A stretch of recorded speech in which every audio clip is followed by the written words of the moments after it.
काय मग झाली का तुमची दिवाळी आणि देवदिवाळी साजरी करून? मग घासा आता ह्या पणत्या. त्यावेळी अगदी कोपरा न कोपरा आपल्याला पणत्यांनी सजवायचा असतो. मग घासा आता ह्या पणत्या. ज्यावेळी आपल्याला पणत्या घासाव्या लागतात त्यावेळी आपल्याला कळतं की बाबा 1-2 पणत्या कमी लावल्या असत्या तर चाललं असतं. आता त्या कशा साफ करायच्या त्याची मी तुम्हाला ट्रिक दाखवणार आहे. त्यासाठी ह्या ज्या वाती आहे त्या संपूर्ण वाती आपल्याला अगोदर काढून घ्यायच्या आहे. ज्यावेळी आपल्याला ह्या पणत्या घासाव्या लागतात ना तेव्हा त्या इलेक्ट्रिक पणत्यांचं महत्त्व कळतं. असं वाटतं बाबा त्या लावल्या असत्या तर बरं झालं असतं. हे काय आहे? पण आता मी तुम्हाला इथे ट्रिक दाखवते. ती ट्रिक वापरून तुम्ही अगदी स्वच्छ अशा या पणत्या धुवू शकतात. त्यासाठी मी ते एक पातेलं घेतलेले, त्यात आपल्याला 1 ग्लास पाणी टाकून घ्यायचं आणि आपली वॉशिंग पावडर असते ती आपण थोडीशी टाकून घ्यायची आणि ते आपल्याला गॅसवर गरम करून घ्यायचे. खूप छान अशा पणत्या आपल्या निघतात आणि त्या पुढच्या वर्षी आपल्याला लावायला हव्यातच ना. मग अशा पद्धतीने त्या तुम्ही साफ करायच्या आहे. आता पाणी इथे गरम झालेलं आहे. हे गरम पाणी आपल्याला ह्या पणत्यांवर टाकून घ्यायचे, जेणेकरून तो जो तेलकटपणा आहे पणत्यांमधला तो निघून जाईल.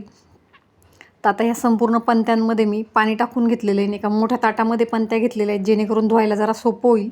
आता ब्रश काय कामी येणार, तर तो इथे आता आपल्याला पणत्या घासायला खिसखिस करून आपल्याला ह्या पूर्ण पणत्या घासून काढायच्या आहे. आणि हळू नाहीतर हे जे आपलं कलरचं कोटिंग आहे तेही निघतं.